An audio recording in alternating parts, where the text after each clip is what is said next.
Psycho scalper के channel पे एक छोटा सा रिव्यू निफ्टी फिफ्टी का वीडियो इसलिए बना रहा हूँ क्योंकि काफ़ी चीज़ें समझानी है आगे के लिए। कमेंट करके ज़रूर बताना कि इस तरीके का वीडियो आपको पसंद आ रहा है या कुछ नॉलेज दे पा रहा है, सीख पा रहे हो तो आगे भी फॉरवर्ड करेंगे इस चीज़ को। तो चलो, थोड़ा बैकग्राउंड नॉइसेस अवॉइड करना, फोकस करना, आगे चल के थोड़ी बेटर करेंगे चीज़ें। देखो, अभी निफ्टी कहाँ पे खड़ा है सबसे पहले ये समझो। 24,750 मान लेते हैं राउंड लेवल, 24,750। देखो मेरे भाई, चीज़ को समझनी है ना तो एक नोटबुक बनाना और उसमें रिटर्न डाउन करना कि हम 7 सितंबर को बैठे हैं, ये निफ्टी के क्राइटेरियाज है और हम कब के लिए विजन बना रहे हैं। ठीक है, तो अभी मेरा व्यू क्या है, 8 तारीख से, 8 सितंबर से, मंडे से क्या निफ्टी कर सकता है अगले वीक में। ठीक है, वीकली टाइम फ्रेम पे जाएंगे, आपको देखने को मिलेगा कि जो जून का महीना है ना, जून का महीना, जुलाई का महीना, वो एक शार्प सेलिंग का महीना था। उससे पहले निफ्टी क्या था, एक शार्प राइज का महीना था। तो अभी क्या हो सकता है, यहाँ से एक कंसोलिडेशन बॉक्स बन सकता है। वो सारे क्राइटेरिया यहाँ से समझने की कोशिश करते हैं एक बार। रिसेंट हाई क्या है, 25,660, 665, 700 मान लो मैक्सिमम, 650 मान लो। रिसेंट लो क्या बनाया हुआ है निफ्टी ने, सबसे लास्ट लो बनाया था 24,330, 300 मान लो चलो। ठीक है, अब मेरे पास क्या हो गया, दो एक बड़ी रेंज हो गई। साथ में एक चीज़ याद रखना, जो एफ आईज है वो शॉर्ट है, बहुत टाइम से शॉर्ट है और हैवी शॉर्ट्स है। और जब फॉरेन इंस्टीट्यूट आपके हैवी शॉर्ट्स हैं, उसके बाद निफ्टी के साथ क्या हो रहा है, निफ्टी आपका 5% गिरा। हमेशा याद रखना, जो भी मार्केट में न्यूज़ चल रही है, टैरिफ से, जीएसटी से, या फिर कोई भी बेकार की न्यूज़ चल रही है, उससे मार्केट मैक्स टू मैक्स 2 दिन रिएक्ट करेगा, 3 दिन रिएक्ट करेगा, फिर खड़ा हो जाएगा। ठीक है, न्यूज़ आती है, 4% नीचे जाता है, एक्सेप्ट करना, उस 4% को डिप समझना, वहाँ से बाय करना और 1 महीने तक भूल जाना, वो मार्केट वहाँ से 4 गुना ऊपर खड़ा हो जाएगा। लिख के देखो मेरी बात। अब अगर एफ आईज मेरे शॉर्ट हैं तो यहाँ पे क्या हो रहा है, मार्केट को ब्रूटल फॉल करना चाहिए था, बट वो नहीं हो रहा है। यहाँ पे एक्चुअली मार्केट करना क्या चाह रहा है, बिल्डअप हो रहा है। बिल्डअप क्यों किया जाता है, मैनेजमेंट के लिए, इंडेक्स को मैनेज किया जा रहा है। अगर मार्केट सडनली 22,000 पे है, वो सडनली 27,000 चला जाए तो एक भूचाल आ जाएगा मार्केट में कि यार एकदम से क्या हो गया। नहीं, ऐसे नहीं होता। आप समझो, अगर आप फर्स्ट क्लास में हो तो सीधा 8th क्लास में जाते हो, नहीं, उसके लिए क्या होता है, टाइम कंज्यूमिंग होता है। आप फर्स्ट क्लास को पास करते हो, रोज स्कूल जाते हो, बीच में डल डेज आते हैं, बीच में अच्छे डेज आते हैं, गेम्स का पीरियड आता है, बारिश का सीजन आता है, 4 दिन छुट्टी नहीं जाते, बीमार हो जाते हो। फिर एक साइकिल होती है, फर्स्ट क्लास पास करोगे, सेकंड पास करोगे, थर्ड पास करोगे, तो क्या है, एक साइकिल रिपीट होता है। तो जब ये साइकिल रिपीट होता है ना, तो उसको कहते हैं मैनेजमेंट। अब इंडेक्सेस में भी ऐसे ही होता है।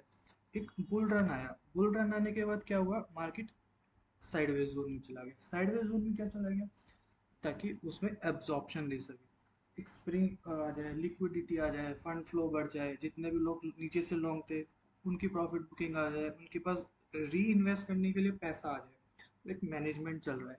तो एफ आई यहाँ से शॉर्ट करके सिर्फ क्या कर रहे हैं, लिक्विडिटी सप्लाई जनरेट कर रहे हैं, मार्केट में ऑर्डर फ्लो बढ़ा रहे हैं। अब इसकी शॉर्ट कवरिंग कब आएगी, शॉर्ट कवरिंग किस दिन आएगी वो मुझे नहीं पता, बट बहुत जल्दी आपको देखने को मिल सकती है। एक वीकेंड आएगा, उसमें एक पॉजिटिव न्यूज़ आएगी, निफ्टी आपको 1.5-2% गैप अप खुलेगा, 400, 500 पॉइंट, 600 पॉइंट, सिंगल डे में आपको निफ्टी जाता हुआ दिखेगा। एक वीक में 1,000 से 1,300 पॉइंट निफ्टी फ्लाई करेगा, किसी भी सिंगल डे। सितंबर का महीना है, अक्टूबर के एंड तक ये सिंगल डे आएगा, 1,000 से 1,300 पॉइंट का एक निफ्टी राइज करेगा। एक न्यूज़ आएगी, उसके बाद निफ्टी चढ़ता चला जाएगा 28,000 तक, फिर रोक पाना थोड़ा सा मुश्किल होगा। अभी अभी हमें यहाँ पे क्या समझना है, एक ऑर्डर फ्लो बन रहा है। ऑर्डर फ्लो बनने के बाद क्या होता है, देखो ये मेजर हाइज थे,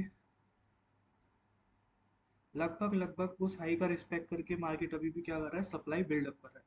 अब जितने भी एच एन आईज कैटेगरी के लो ट्रेडर्स है ना, रिटेलर्स है, जो लाख 10 लाख 20 लाख वाले ट्रेडर्स हैं, वो लोग क्या करेंगे, इन हाइज के ऊपर अपने शॉर्ट बनाएंगे, इन लोज के नीचे अपने शॉर्ट्स बनाएंगे, सेलिंग करेंगे, ऑप्शन सेल करते हैं जो लोग, उनको पता होगा इस बारे में। देखो मेरे भाई, एक एरिया मैं बता रहा हूँ जिसका ध्यान रखना, ये ऐसे ही स्टेपी ट्रेंड लाइन चल के आ रही है।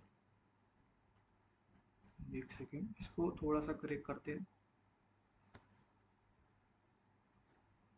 ठीक है, अब ये एक ट्रेंड लाइन है, कल के दिन हो सकता है गैप अप खुले, थोड़ा सा 800 के ऊपर अगर खुलते हैं हम वापस से, तो मैं थोड़ा सा कोशिश करूंगा पोजीशन बनाने की शॉर्ट टाइम फ्रेम पे। ये एक एरिया है, अगर मार्केट इस एरिया में रहेगा ना,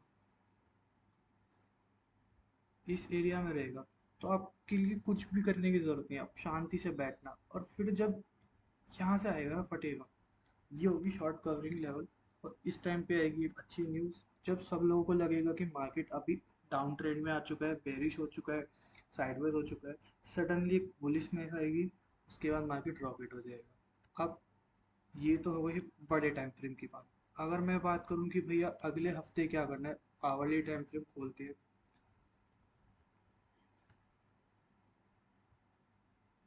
बहुत सारी चीज़ें सिर्फ हमें समझनी है, कुछ भी नहीं करना है। इसके नीचे बहुत लिक्विडिटी बिल्ड होगी, बहुत ज़्यादा, बहुत ज़्यादा, बहुत ज़्यादा रिटेलर्स आपको यही चीज़ देखते मिलेंगे कि इसका ब्रेकडाउन आएगा, ब्रेकडाउन आएगा। नहीं, आपको ब्रेकडाउन इग्नोर करना है, आपको ब्रेकआउट पे फोकस करना है। ये जो एरिया है ना, जो बिल्ड हो रहा है 812 830, 850 का ब्रेकआउट जब होगा ना मार्केट में, तो आपको देखने को मिलेगा मार्केट निफ्टी क्या करेगा 850 के ब्रेकआउट के बाद।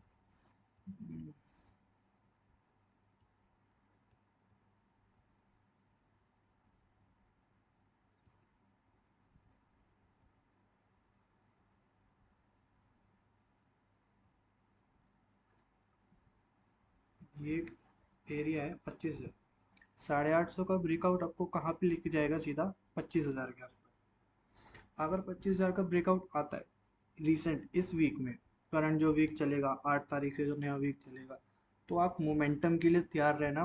25,000 के ऊपर 250 से 300 पॉइंट का मूव बड़े आराम से देके जाएगा निफ्टी। 230 का लेवल रिस्पेक्ट मुश्किल ही करेगा मेरे हिसाब से, इसको ब्रेकआउट कर देगा और फिर इस एरिया के ऊपर कंसोलिडेट करेगा।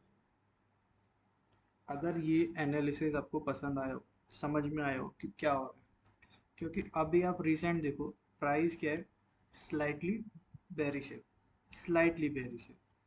अगर लास्ट स्विंग हाई को मेजर किया जाए, तो अभी हम कहाँ खड़े हैं, 50-60%। अगर मार्केट को गिरना होगा ना, तो यहीं से गिर जाएगा।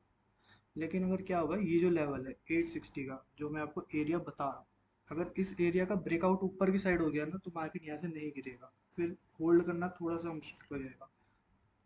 तो इस एरिया का ध्यान रखना। 60% का रिट्रेसमेंट हो गया तो फिर ब्रेकआउट अपसाइड ही जाएगा, डाउन साइड नहीं जाएगा। ठीक है, कमेंट करके बताना कि आपको कैसा लगा वीडियो, थोड़ा सा सपोर्ट करना, लाइक शेयर सब्सक्राइब सब कुछ करना। नेक्स्ट वीडियो में मिलते हैं बेटर कंटेंट के साथ। Bye bye.